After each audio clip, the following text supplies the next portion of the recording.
resulta sa panibagong malaking tagumpay ang tuloy-tuloy na kampanya kontra iligal na droga ng Police Regional Office Cordillera Administrative Region matapos madiskubre at masira ng pinagsanib na anti-drug operatives ang mga tanim na marijuana na may kabuuang standard drug price na 162,020,000 pesos.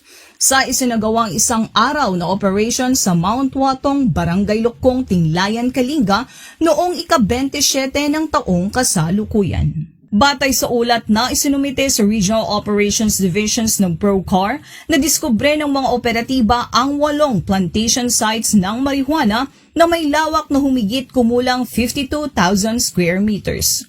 Dito ay natagpuan ang tinatayang 477,500 gramo ng pinatuyong marijuana stalks na may dahon at fruiting tops, 456,000 fully grown marijuana at 338,000 marijuana seedlings. Isinagawa ang operation sa ilalim ng Oplan Revisit Everest 2.0 sa direktiba ni Police Brigadier General Erickson Dilag, Regional Director ng PROCAR, at personal na pinangunahan ni Police Colonel Ledon Monte, Deputy Regional Director for Operations.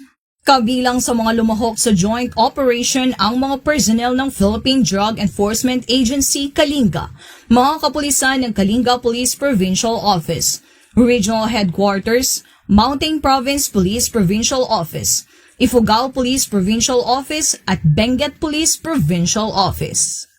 Matapos ang dokumentasyon, ang lahat ng marijuana plants ay binunot at sinunog mismo sa lugar. Patuloy naman ang investigasyon ng mga otoridad upang matukoy ang mga taong nasa likod ng mga iligal na plantasyon. Ang matagumpay na operasyong ito ay sumusuporta sa pangunahing advokasya ng Chief PNP na sugpuin ang iligal na kalakalan ng droga mula mismo sa pinagmulan nito, maging sa mga liblib at kabundukang lugar kung saan sinusubukang itago ng mga cultivator ang kanilang mga plantasyon.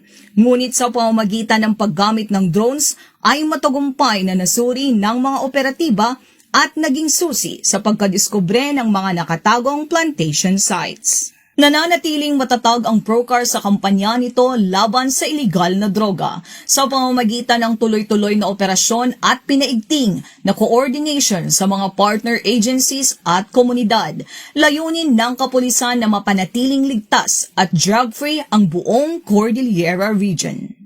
Mula dito sa Tabuk City, Kalinga, ako ang iyong Police News Network Correspondent, Police Staff Sergeant Precious May Danaal, alagad ng batas, tagataguyod ng Balitang Pulis.